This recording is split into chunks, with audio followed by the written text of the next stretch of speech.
Ambalamaw aw bɛɛ lajɛlen min aw ni waati aw sɔgɔlen don I ka dɔn ka fɔ aw ka kunnafoni di siraw la minnu bɛ kunnafoni lase aw ma bɔlɔnɔgɔ kana sanfɛ Media Presse Mali officiel Info 77 Cap Mali Plus ka taa se I ka dɔn ka fɔ kɛrɛnkɛrɛn ma a Bamako ma an faralen ɲɔgɔn kan ka wuli ka jɔ sabati ka se honorable docteur Fuseni Ouattara ani honorable docteur Aboubacar Sidiki Fɔnba ma ka sanga I ka dɔn ka fɔ ni laseli min kɛla ka sanga Burkina kaw ka transition ɲɛma ka nali ma Mali kɔnɔ o bɛna ɲɛfɔli kɛ an ye o de hakilinata ye juma ye o kan ni cɛ min filɛ nin ye a natɔ de don Asimi Bara n'o bɛ tali kɛ Lion du Sahel kan ka na ladilikanw de ɲini wa walima a natɔ de Macron ka ci de la wa ayiwa kɔrɔfɔw bɛna bɔ an ka maaba fila ninnu yɔrɔ ka se ka walawalali kɛ an ye an ka se ka faamuya sɔrɔ a la honorable aw ni su ayiwa an b'a su aw ni ce an bisimilali la aw bara ayiwa I ka dɔn ka fɔ bi ye juma ye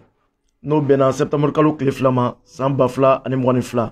honorable docteur Fuseni Ouattara dantigɛliw Abdul I ni ce n b'i fo n bɛ gafe tugu fɛn fɛn bi yan bi ka taa e yɛrɛ la n'o ye Media Presse Mali officiel ye n b'i fo n bɛ Cap Plus Mali fo n bɛ Info 7/7 fo n bɛ a Bamako an ka Bamakɔkaw yɛrɛ ka fɛnba n b'ale fana fo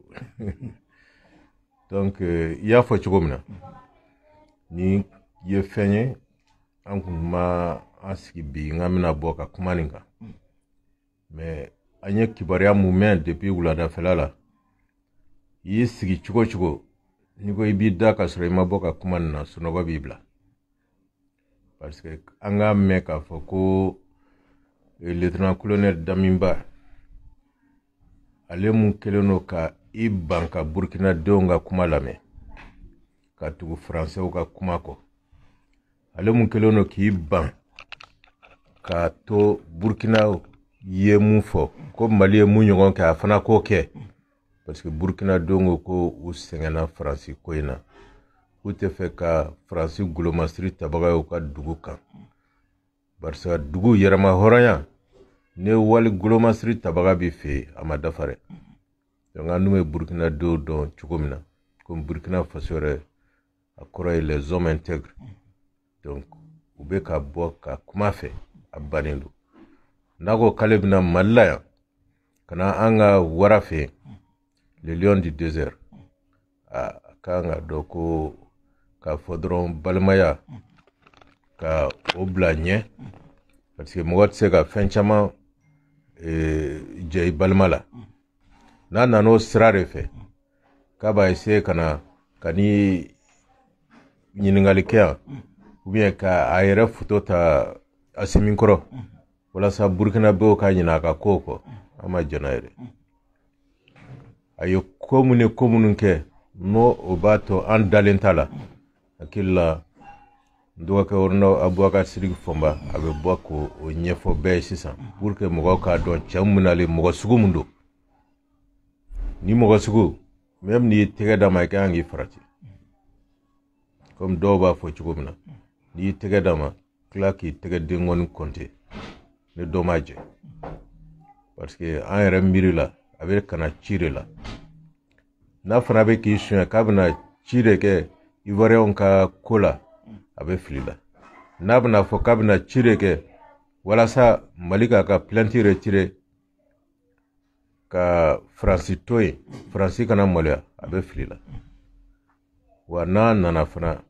a kan ka sɔn ko kelen ma k'a fɔ ko an collègue minnu bɛ Burkina n'o ye collectif des organisations du Sahel ye bien o ɲɔgɔn ninnu minnu ye panafricains ye a k'u to yen u ye kuma min fɔ a ka tugu kuma ninnu kɔ ne a miirina to ye an ɲɛ t'an nakunba la yan parce que an m'an ka ko bɛɛ la a ma deli k'an dɛmɛ comme n y'a fɔ cogo min na sisan tɛna mɛn kuma la dɔgɔkɛ honorable Aboubacar Sidiki Fɔnba bi a bɛna bɛɛ édifier a bɛna fɔ cɛ nin a kun kan ka mun kɛ kunun n'a m'o kɛ a kun kan ka mun kɛ bi n'a m'o kɛ wa a ye cɛ mun wele ka na fana ni an ka ko gɛlɛya bɛɛ bɛ o cɛ de a bɔra o cɛ de sababuya la ni bɛɛ kuma dɔn n'o ye Blaise Compaoré ne tubabu ka ciden de don an fɛ yan parce que tubabu ye kojugu fɛn fɛn kɛ a bɛɛ tɛmɛna ale cɛ ye ne fɛ ɲagami donna Afrique farafinna dugu o dugu la Blaise kun sen b'a la ni y'ale wele ka na o kɔrɔ u bɛ ko wɛrɛ de la mais comme n y'a fɔ cogo min na n b'a fɔ bɛɛ ye bɛɛ k'i kulomada kuma minnu bɛna fɔ sisan kuma nafamabaw don o tuma na ne bɛ bɔ kuma la yan voilà ok. Ayiwa ne tun bɛ tali kɛ honorable docteur Fuseni Watara ka dantigɛliw kan an bɛna kɔrɔfɔ di a dɔ cɛ ma n'o ye honorable docteur Abubakar Sidiki Fɔnba ye. Jalo n bɛ aw fo an bɛ tasi bila kɛ ka taga an ka golomasigi tabaw minnu ye golo ta ko ka anw lakana sarasiw b'o la gendarme b'o la protection civile mɔgɔw b'o la polisi bɛɛ fɛn fɛn ye Mali tenni ta an b'a bɛɛ fo minnu tora kɛlɛ in na Ala ka hinɛ u bɛɛ lajɛlen na civil minnu fɛnɛ n'u tora kɛlɛ la Ala ka hinɛ u bɛɛ la Ala ka Mali jɔ Mali la diaspora an b'o fo mais an ka président fo le lion du Sahel colonel Assimi Goïta an b'a fo k'a ka gouvernement bɛɛ fo mun jɛlen don nin ko in na an kana ɲɔgɔn nɛgɛnɛ korema tɛ don fɛn fɛn la o ye ka galon ka dilan ka mun an tɛ don la Damiba n'est pas panafricaniste il n'est pas souverainiste c'est-à-dire il tɛ se k'a fɔ ko maa don ko min bɛna a ka dugu lakana kuma tɛ k'a bɛna Afrique lakana n'i ye jateminɛ kɛ an kana taa yɔrɔ jan nin ka kana Assimi fɛ yen honorable Fuseni Watara a y'a fɔ bɛɛ ɲɛna yala a bɛ ka na a k'a ladi de wa ou bien a cira a bɛna Faransi ka ci de kɛ wa parce que ni sarasiw ninnu tɛ dɔwɛrɛ ye nin bɛɛ ye légionnaire français mɔgɔw de an kana ɲɔgɔn nɛgɛ i bɛna jateminɛ dɔ kɛ Mali problème n'a bɛ ka fɔ bi ko accord jɔn de don Blaise Compaoré kɛlɛ o kɛlɛ kɛra MNLA jɔsilen k'u bila kɛrɛfɛ u taara ka taa Burkina de pour que ka taga accord ko ɲɛnabɔ u taara ka bɔ Burkina ka taa accord ko da minɛ Kidal donc Mali farali ju a jubaju ye Blaise Compaoré o Blaise Compaoré kelen n'a fɔra ko ninnu ye fanga yɛlɛma kɛ Burkina o fanga yɛlɛma depuis Blaise nana don min na aw ka jateminɛ depuis o don fo bi est-ce que attaque kɛra Burkina mɔgɔw k'u hakili jagabɔ o kan mɔgɔw ka jateminɛ kɛ anw ni irisiw de bolo bɛ ɲɔgɔn bolo bi anw y'an bolo di irisiw ma Ala y'a kɛ bi armée a monté en puissance o bɛ kɛnɛ kan bɛɛ y'o ye e n'anw bɛɛ kun bolo bɛ Faransi kelen in bolo alors que aw yɛrɛ accord min b'aw ni Faransi cɛ o ye kalo wɔɔrɔ de aw ma se ka bɔ o Faransi bolo anw ni irisiw bɛ ɲɔgɔn bolo olu bɛ ka anw bɔ nin na est-ce que an bɛ se ka jɛ mun ma an bɔra G5 Sahel kɔnɔ Burkina ka kuma mɛn a la attaque min kɛra Jalasagu n ko frontière bilara de ka bɔ Burkina ka taa mɔgɔw faga fo Jalasagu attaque min bɛ ka kɛ Tessit n ko zone des 3 frontières de don Burkina ani Niger attaque min kɛra Mondoro n ko zone des 3 frontières kelen don et donc k'a fɔ ko bɛ ka na anw fɛ yen k'a bɛ ka na visite la a bɛ ka na ko wɛrɛ kɔnɔ na mais an kɔni bɛ min kɔni dɔn ni nakun tɛ dɔwɛrɛ ye bɛɛ ka jateminɛ nin ye Alassane ka maa lamɔlen dɔ de ye a bɛ Faransi ka ci de la wa Faransi ka mɔgɔ de don Burkina o de y'a kɛ Mali ni Burkina fanga yɛlɛma kɛra bɛɛ la anw yɛrɛ ta kɛra révolution ye mais an bɛ se ka Burkina ta de ye coup d'état ye mais a coup d'état foyi ma bɔ a la sanction ma ta o kama hali sini u b'u ja kɔnɔ wa u soutenilen don min fɛ o ye Bolloré ka société ye ko bɛ na bi k'a bɛ na visite de travail la visite de travail tɛ an kana ɲɔgɔn nɛgɛnɛ balimaya tɛ Mali k'a fɔ ko balimaya ka don n'o ye an kan o kuma tɛmɛna pewu Mali ye a ka ɲɛguwa min kɛ an ye min ka balimaya ye an ɲɛ na o ye Guinée Conakry ye an ye min ka balimaya ye an ɲɛ na o ye Mauritanie ye an ye minnu ka balimaya ye o ye Algérie ye an ma balimaya wɛrɛ ye o kɛlɛ ban kuma min na ta bɛ Faransi kan kuma min na Ivoire ka 49 mercenaires minɛlen don yan k'aw bɛna visite de travail la an kɔni bɛ min kɔni fɔ an bɛ min fɔ Assimi ɲɛna peuple min b'a kɔ u k'u kɔlɔsi nin na kosɛbɛ on a grand frère y'a fɔ n'i b'i tɛgɛ di nin ma i bɛ tila k'i tɛgɛ den kɔni compter n'a y'a sɔrɔ dɔ m'a jɛ donc a tɛgɛ di yɔrɔ a k'a la kɔlɔsi wa u ka mesure sécuritaire bɛɛ ta parce que nous ils sont capables ka baara kɛ avec les légionnaires français sisan Faransi ma kuma a ma foyi fɔ u jigi dalen bɛ fɛn fɛn kan o coup d'état dɔrɔn de pour que u bolo minɛli mun kɛra Mali kɔnɔ n'o prévu bɛ o prévu bɛ effacer cogo jumɛn ni ni fanga tɛ bi o ye prévu bannen o de y'a kɛ u da dennen don o de y'a kɛ hali parti minnu b'u tɔgɔ la Mali la olu fana da dennen don u tɛ kuma bɛɛ jigi bɛ mun kan parce que a kun fɔra depuis kuma jan ko ni fanga in k'a tɛ tɛmɛ dɔgɔkun 2 kan fanga in ka nin sɔrɔ a balilu la coup d'état min kɛra Mali la tentative de coup d'état 27 an kɔni ta ye ladili an bɛ ladili min fɔ an b'a fɔ an ka président ye parce que korema la an ye layidu min ta Assimi ani les 5 colonels hali n'u ka guloki de y'u janfa an b'a fara ka b'u kan na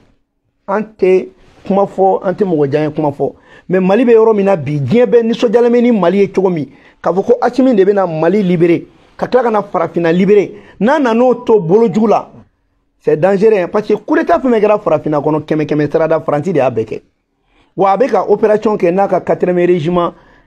d'infanterie de o n'a ka sécurité d'état bɛ ka baara kɛ mais nin kelen bɛ ka kɛ Faransi ka chargé des affaires bɛ Mali la yan communication bɛ ka kɛ nin ko la Ala de b'a dɔn donc an bɛ min fɔ an ka président ɲɛna an kɔni t'a fɔ k'a kana bisimila mais a ka hakili to a yɛrɛ la n'a b'a bisimila a k'a bila a kunkolo la ko mɔgɔ min bɛ na n fɛ yen nin tɛ ka na ne kɔni kama parce que Assimi yɛrɛ ye mun fɔ ni n'an bɛ jɛ an b'an ta ɲini i b'i ta ɲini mais an bɛ mun sɔrɔ Burkina fɛ c'est vrai an ka mɔgɔ dɔw bɛ yen an ka maa caman bɛ yen Burkina ka peuple bɛ yen Burkina ka peuple ye anw soutenir mais bi ni président ni Burkina peuple tɛ dɛ u da delen do ten c'est de tout ye parce que u wulila a ko taara kɛ mun ye bɛɛ b'o dɔn u ka congrès organiser la cogo min na bɛɛ b'a dɔn donc an kɔni bɛ bɔ k'a yira k'a fɔ anw tɛ se ka cɛ in bali a ka nali la n'a ma ɲɛ a ka nali fɔra k'a kan ka na ka ban an b'a fɔ dɔrɔn an ka président ye a ka dispositif sécuritaire ta wa n'a y'a dan ne yɛrɛ ma ale tɛna kunbɛn yɛrɛ a ka mɔgɔ wɛrɛ bila ka na kunbɛn mun tɛ les 5 colonels yɛrɛ ye olu k'a kunbɛn n'u taara u k'u distance kɛ parce que a k'a ka gan don a tɛgɛ la k'a ka masque kelen don coronavirus ma ban fɔlɔ koyi coronavirus bɛ ban n'a y'a sɔrɔ kow jɛlen don n'a ma ban kuma o kuma masque kan ka don wa bolo man ka di coronavirus ma ban pepepewu donc a k'a ka disposition ta a k'a ka masque don bolo kana di nɔngɔnw ka se ɲɔgɔn ma a ka da o ma et puis u ka distance ka janya kosɛbɛ an kɔni b'o de ɲini parce que an ka laɲini ye mun ye an ma deli ka président sɔrɔ an ye président kelen min sɔrɔ o kɛra nin ye n'o bɛ ka nin baara kɛ donc an tun bɛ fɛ ka nin laseli de kɛ peut-être on a grand frère i b'a sɔrɔ dɔ b'a bolo ka fara kan an kɔni bɛ mun fɔ président ka mesure yɛrɛ ta Mali jɔrɔ b'an na bi dɛ parce que Mali bɛ ka farafinna de kunna wolo tubabu dun u bolola kaba a banna pewu hali nenni u dɛsɛra o la u dɛsɛra fɛn bɛɛ la fɛn bɛɛ b'u jigi la sisan an bɛ se ka fanga dafiri kɛ cogo min o de bɛ sen na ne tun bɛ fɛ k'o de fɔ ni min bɛ honorable grand frère fɛ u bɛ se k'o fara kan. ayiwa ne ɲininkali bɛ yen a Bamako. ayiwa an y'a ye k'a fɔ sɔgɔmada in na ni kunun kɔni tubabuw ka président n'u ka ministre des affaires étrangères n'o ye Corona Kati a ko vraiment aw minnu bɛ réseaux sociaux kan ka Mali farafinnadenw ɲɛ yɛlɛ ko a bɛ n'a fɔ u bɛ dadigi k'u la k'u bɛna mesure ta diplomatiquement u ka ambassadeurs ka contre-offensive ta de manière médiatique en ligne yalima i bɛ se ka mun fɔ o ye victoire y'aw bolo i jɔ fɔlɔ on a grand frère b'a ta fɔ o la fɔlɔ. comme su in na ta an y'a dabɔ nin ye intervention in dɔrɔn de kama mais mun fɔ mɔgɔw ye dɔrɔn bɛɛ k'i muɲu sini à partir de 16h an bɛ conférence de presse ba kɛ nin kan ninnu ye fɛn fɛn fɔ a ma ani bon français a bɛ komi vraiment saraka y'u bila mɛn parce que Florence Parly tun bɛ yen an n'o ma tila ɲɔgɔn na u nana ni musonin wɛrɛ ye ka na o dakasa gɔni dɔ k'a bɛ kuma an kan mais sini ni jaabi bɛɛ bɛ di o de la an ka o ɲininkali ninnu to sini na an bɛ bɛɛ invité sini bɛɛ kɛ a sɔgɔ a ka fɛnw kan bɔlɔlɔ kan jaabi ninnu bɛ di an bɛ bi baro in bila yan n bɛ mun fɔ k'a da kan dɔrɔn honorable Abubakar Sidiki Fɔnba ye mun fɔ n'u b'a rencontrer u ka Poutine ka taabolo ɲɔgɔn ɲini voilà u k'u sigi o kan a yɛrɛ b'o taabolo nin dɔn dɛ voilà taabolo jamanjan ye ka ko k'a banna donc an bɛ bɛɛ fo ala ka so yɛrɛ caya kɛtu bɛ na sɔrɔ honorable Foma a kɔni fɔra ko visite saba de don k'a bɛ bɔ yan k'a bɛ taa Côte d'Ivoire yalima a tɛ n'a fɔ 49 sɔrɔla yen olu tɛna don o na an k'a to sini na